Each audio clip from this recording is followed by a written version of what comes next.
साबरमती संवाद में दरअसल एक चीज़ ये भी जानने की कोशिश कर रहे हैं, अंतर्राष्ट्रीय स्तर पर जो घटनाएं होती हैं तो कई दफ़े भारत विरोधी चीज़ें होती हैं। नैरेटिव को लेकर क्या आज का यूथ भारत को लेकर क्या सेंसिटिव हुआ है और आपका अनुभव क्या कहता है? सर, मैं ये क्लियरली बोलना चाहूँगी स्पेशली यूथ को कि अगर कोई भी विषय वस्तु पे आप अपना मत रखना चाहते हैं तो पहले आपका पूर्णतः अभ्यास करना बहुत ही ज़रूरी होता है, चाहे वो विरोध के पक्ष में हो या चाहे पक्ष में हो। तो पहले तो पूरा आप कोई भी बात हो गई, कोई भी विषय आ गया, अगर वो एंटी कैंपेन चल भी रहा है तो आप पहले विषय वस्तु से पूरा परिचय आप लीजिए कि एक्चुअल में क्या है। जैसे भारत देश की बात हो गई तो अभी बहुत ही ऐसे 2-3 कैंपेन चल रहे हैं, भारत के विरोध की बात आती है तब। तो मैं स्पेशली यूथ को ये कहना चाहूँगी कि हमारा एक लौता ऐसा देश है जिसकी संस्कृति पूरे एशिया में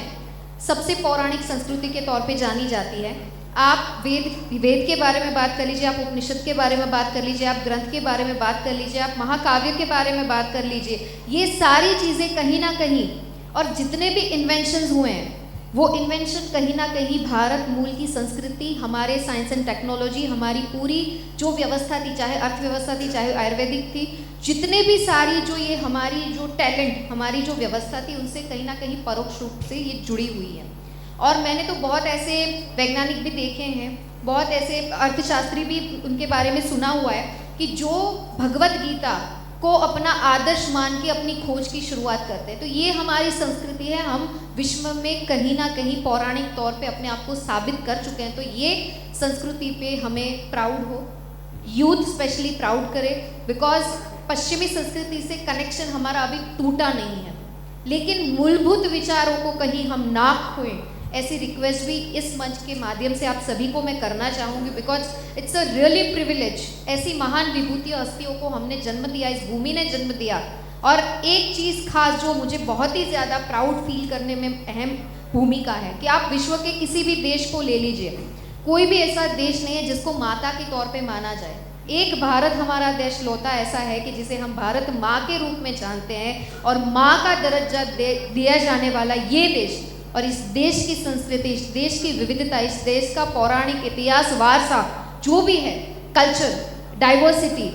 ये संजो के रखना, इसका प्रोटेक्ट करना, इसको प्रोटेक्ट करना। तो ऐसे जो नेगेटिव नैरेटिव्स हैं वो यूथ को स्पेशली, ऐसे सोशल मीडिया का इसमें बहुत बड़ा अहम रोल भी होता है कि कोई भी नेगेटिव बात हो आपके सामने अगर रख दी जाती है तो आप पहले पूर्णतः उसका अभ्यास करें, मूल तक जाए, तभी जाकर आप कोई टिक्का टिप्पणी करें या उसके समर्थन में, उसके पक्ष में अपना विचार रखें। ऐसे नहीं कि जैसे ये ट्रेंड चल रहा है या फिर ट्विटर पे वायरल हो रहा है तो अपना भी समर्थन दे दिया। समर्थन देने से पहले, बिकॉज मेरे करने ना करने से बहुत बड़ा फर्क पड़ता है। As an individual it really matters कि हमारे विचार पूरे समाज को, हमारे कुटुंब को और भारत के परिप्रेक्ष्य में बहुत ही अहमियत रखते हैं। तो एज ए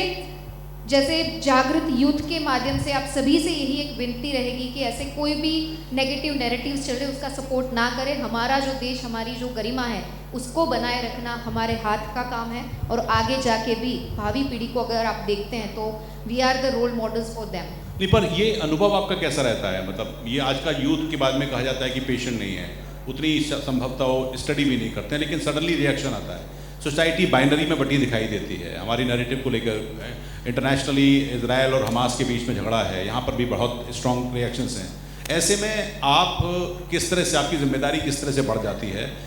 जनता से रिएक्ट करते हुए? सर, वही बात मैंने अभी बोली कि अपने माध्यम से मेरी एक रिस्पॉन्सिबिलिटी भी दोगुनी बढ़ती है कि मैं अपने माध्यम से भी जो सत्य है, जो फैक्ट है, और मैं जितना जान सकी हूँ, बिकॉज यहाँ आने से पहले मैंने बहुत सारी डिबेट सुनी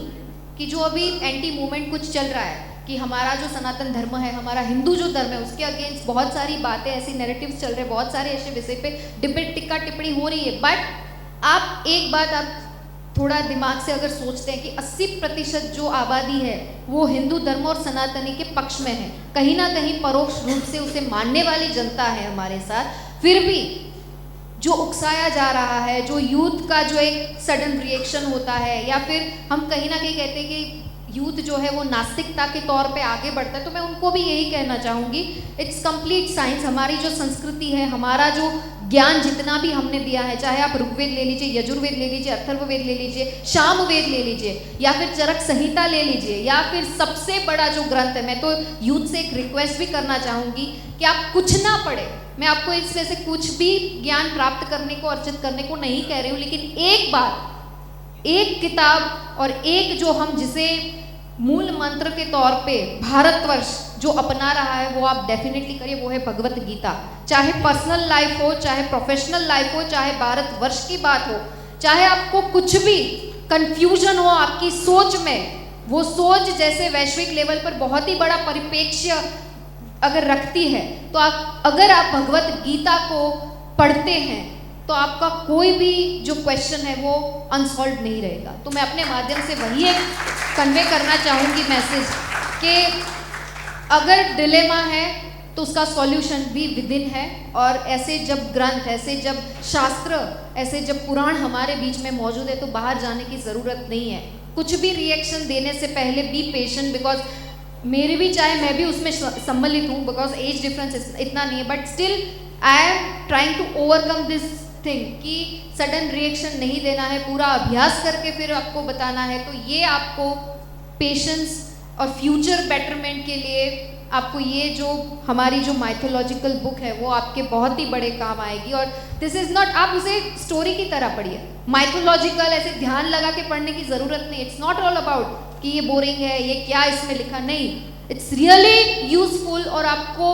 डे टू डे आपका जितना भी कंफ्यूजन है वो इस किताब के माध्यम से आप डेफिनेटली आप सॉल्व कर पाएंगे, ये मेरी गारंटी है। क्या बात है।